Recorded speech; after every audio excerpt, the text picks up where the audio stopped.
There was one paragraph that changed the way I look at investing for the rest of my life. Not a speech, not a seminar, not some secret formula whispered in a brokerage office.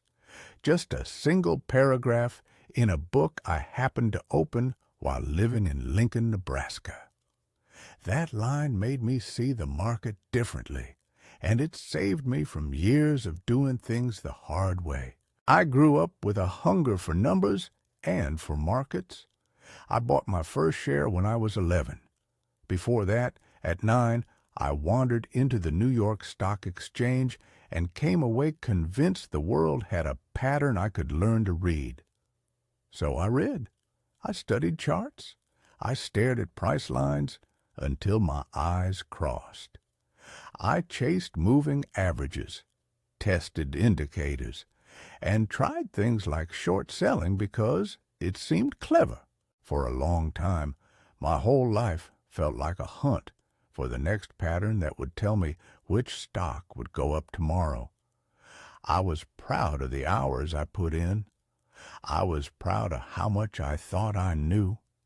If you want more stories like this and practical investing lessons, hit subscribe.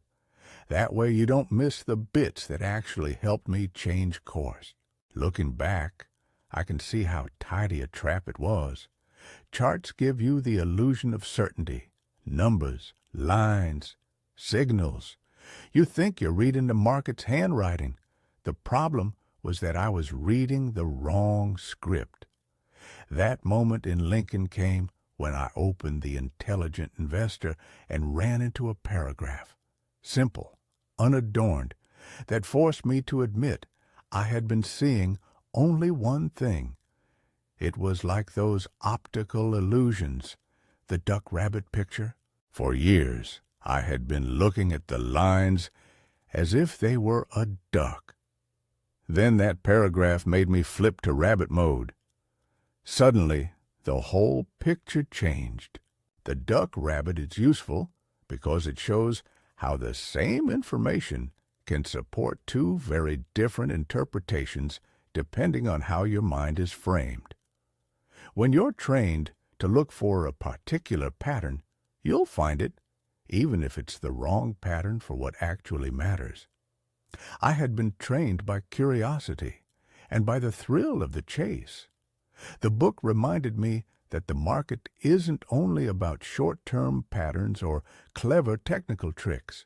It's about businesses, real enterprises with earnings, assets, competitive positions, and managers who make decisions over years and decades. Once I began to see the rabbit, my priorities shifted. That shift didn't happen overnight, and it wasn't some magic wand that made me infallible. It meant replacing habits and resorting mental files. Instead of asking, which way will the chart go? I began asking, what does this company actually do? Is the business durable? Can its cash flow cover the claims against it? Is management sensible? Those are the sorts of questions that survive time. They aren't glamorous. They don't promise quick wins, but they do put you on the side of reality rather than the side of noise. Part of the lesson was about humility. I've seen very intelligent people, brilliant, credentialed, make terrible choices because they framed their problem poorly and then doubled down on a clever-sounding theory. Charlie has told me stories about people who wrecked themselves and their families chasing ideas that were intellectually neat but practically wrong. Smart doesn't equal right. The rightness of an idea is tested by outcomes over time, not by how satisfying its logic feels in the moment. Behavioral traps are everywhere. Crowd behavior can inflate reasonable concepts into something grotesque when short-term incentives and hype get mixed in. Look at modern examples where a company's story gets amplified by customers, influencers, and platforms, and the market starts to treat narrative as if it were net worth. When insiders or early holders sell aggressively around an offering, it's often a signal worth questioning, not as a legal accusation, but as a reminder that incentives matter and that narratives can be seller's coin. I'm not saying every new idea is bad. I'm saying you have to inspect motive, structure, and economics before letting a crowd's enthusiasm become your investment thesis. Practical habits flow from this reframing. First, keep a personal checklist to test whether you're mistaking a duck for a rabbit. What assumptions are you making? How long have you watched the business? What would have to be true for this thesis to fail? Second, prefer simplicity over cleverness. If you can't explain why a business will make money in plain terms, you probably don't understand it. Third, give yourself permission to be wrong and to correct course quickly. Pride is an expensive bias in investing. You don't benefit by proving you were clever in the wrong way.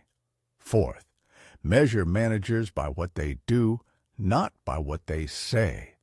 Trustworthy incentives and sensible capital allocation tell you a lot.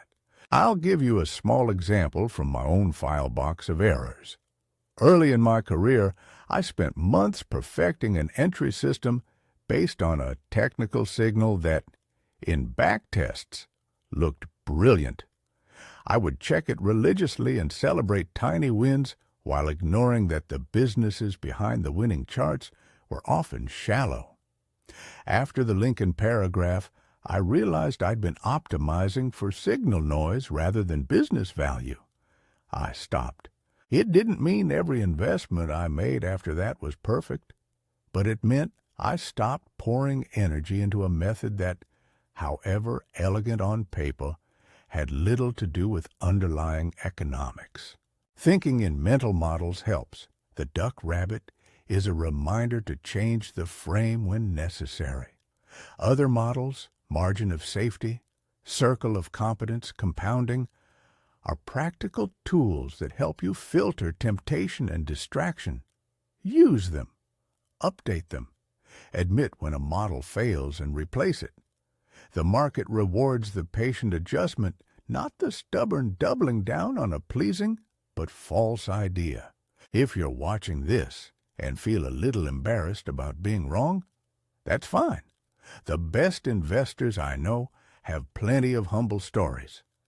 The trick is less to avoid mistakes entirely and more to set yourself up so your mistakes are small, fast, and educational. Keep a journal of decisions. Write down your thesis before you act. Review what went right and what went wrong. Teaching yourself to see the rabbit before everyone else often starts with the simple act of naming what you think and why. So, what should you take away from that paragraph that changed everything for me? First, prioritize the economics of the business over the poetry of the chart. Second, maintain flexible mental models and be willing to flip your perspective when reality suggests you should. Third, beware the seduction of cleverness and the amplifying effects of hype. Fourth, cultivate humility and the discipline to correct course. Those habits matter far more than chasing the next pattern or prediction. If this reframing helps you rethink how you approach markets, like and subscribe, and check the next video where we dig deeper into how to build a checklist that actually protects you from shiny mistakes. In the end, that single paragraph didn't promise to make me rich overnight. It taught me to stop seeing ducks when rabbits were the thing that actually mattered. Once you see the rabbit, you can't unsee it. And that makes all the difference.